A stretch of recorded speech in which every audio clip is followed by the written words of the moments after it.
All right, everybody, we're going over the solutions test review.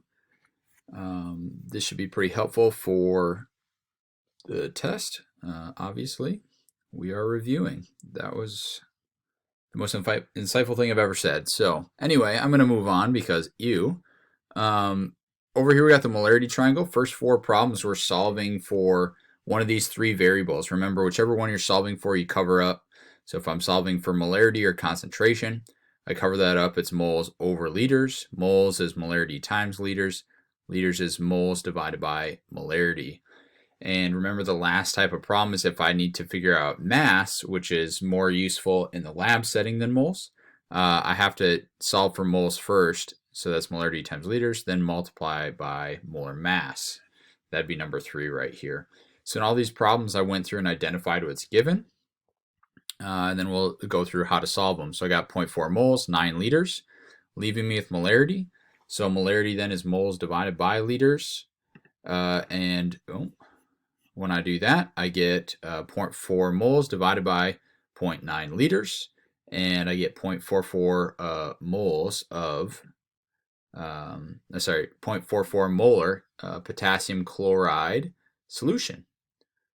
Lastly, I have how many moles are in this one. I got liters and molarity, so I multiply those two, moles molarity times liters, to give me 2.1 moles of KCl.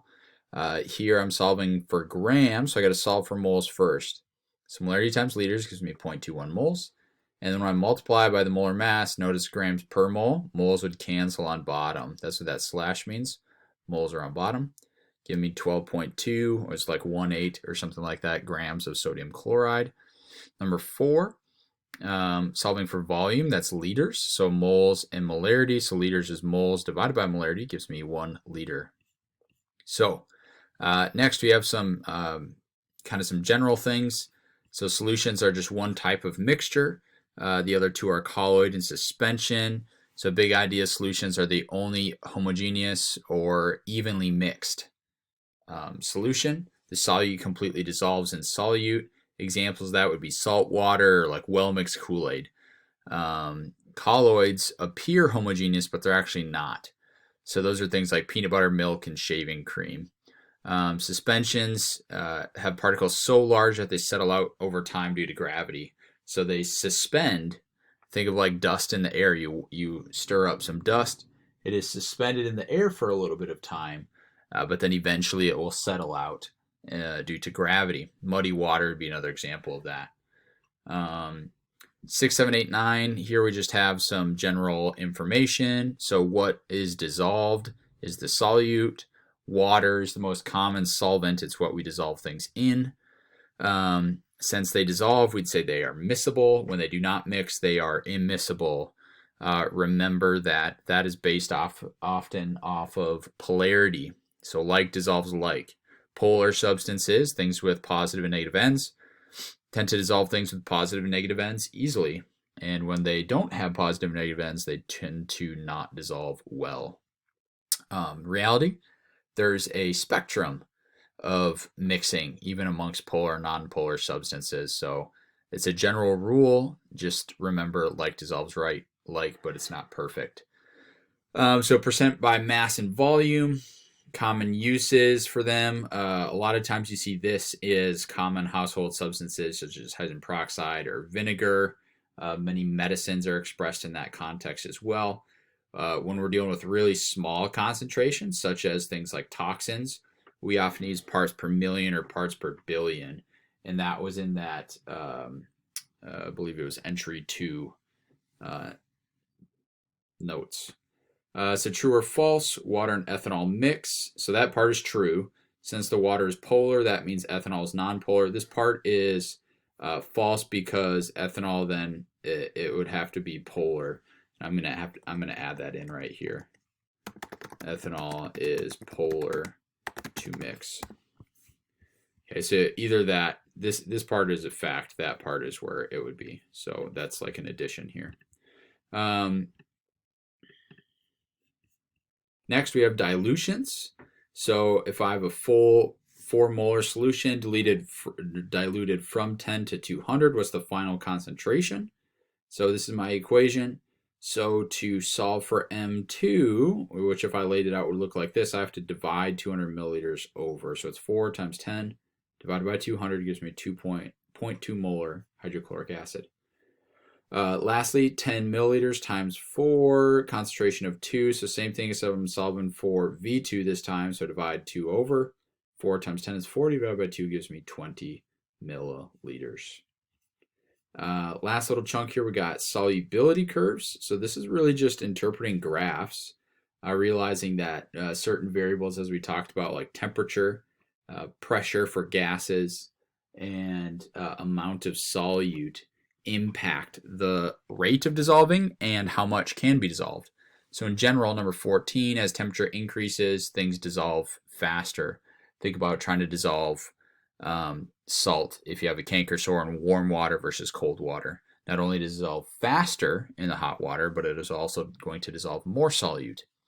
And the main reason for that is there's more energy in those particles, meaning if you remember that GIF where the water particles kind of pulled apart the salt, since they're moving faster, they can do that at a faster rate. So that's why temperature increases the rate that salts dissolve. But gases in number 15 are actually kind of the opposite. And that's actually what this graph is representing. So we'll come back to that a little bit here. This one's talking about pressure. So think about opening a bottle of soda. You hear that little noise. That's when the pressure is being released. So as that pressure releases, if you watch carefully in a bottle, a lot of those bubbles will start to come up. And that's because all that gas that is dissolved will no longer stay in solution. So actually a really practical application here. And that's why, again, if you were to warm up a soda and open it, it would get flat really fast. It's because that gas dissolves less likely at higher temperatures. So if I look at this graph here, I got solubility with temperature. I got 4 different gases: hydrogen, methane, nitrogen, and oxygen. In general, as temperature is going up, you watch the solubility decrease. And that's for gases. And that's because at higher temps, again, the particles are moving faster. Gases are less likely to be dissolved in water at that point in time. Think about that soda example. So based on the fact that it goes down, these are most likely gases. Highest solubility at 10, I go to 10, I go all the way up. The highest line would be the orange, that's methane. Lowest solubility at 50 is the bottom line, that would be green, that's nitrogen. Greatest change in solubility would be the one that changes most to least. So this blue line is flattest, that's the least change. Hydrogen is least change. And then it's green, least change. So really I'm comparing orange to purple here. They end at basically the same spot, and since orange is higher, that one is going to have the greatest change in solubility. You could also just subtract these numbers and figure that out as well. Okay. But you're really just looking at how much does it go up or down over time, or temp. Lastly, here as temp goes up, you see solubility increase. That tells you this is most likely an ionic salt that is being dissolved in water. And there's a lot of other questions you could ask in theory about this, but due to the distance learning, this is kind of the basic stuff that we're asking about. This also tells you, like, what does a saturated solution look like at 100 degrees? I can go over 250 grams of potassium nitrate. Like, there's a lot of applications for this as well. So just understand that we're getting kind of a cursory glance. Actually, often on an ACT, you'll see questions about solubility curves as well. All right, guys, love you, appreciate you. Have a great week. And let me know if you have any questions. Make sure now that you finish this that you answer that little 2-question quiz, just a quick check-in to see for that practice test on Thursday if there's anything in particular I can develop and put in there. Otherwise, I'm just going to put in some general questions. All right, guys, bye.